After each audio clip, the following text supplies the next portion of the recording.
అధిగమించాలన్న ఆశ నీలో ఉంటే దానికి కావాల్సిన బలాన్ని ఇస్తాడు దేవుడు.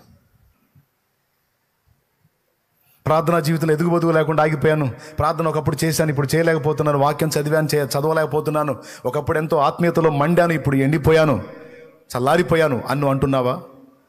అంటే నువ్వు ఏమన్నా మరణ పడక మీద ఉండి ఈ మాటలు అనుకుంటున్నావా? ఒకవేళ నువ్వు మరణ పడకలో ఉండి కూడా ఈ మాటలు అనుకుంటే అయినా నీకు అవకాశం ఉంది. నువ్వు మరణ పడకలో ఉన్నా సరే నీకు కూడా ఒక సూర్యోదయం ఉంది. మళ్ళీ నీకు కూడా ఒక రోజు పొద్దు పొడుస్తుంది, తెల్లారుతుంది కదా. నీకు కూడా ఒక నూతన దినం ఉంది. అంతే.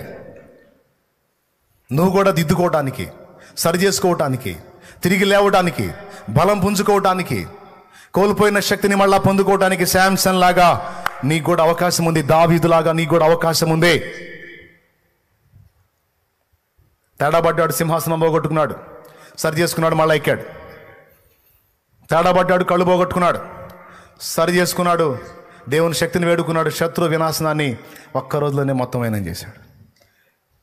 ఎవరి కోసం తను పుట్టాడో వాళ్ళ మొత్తాన్ని వైనం చేశాడు, ఆ విజయాన్ని సాధించాడు. ఈరోజు నీకు ఛాన్స్ ఉంది అంటున్నాడు దేవుడు.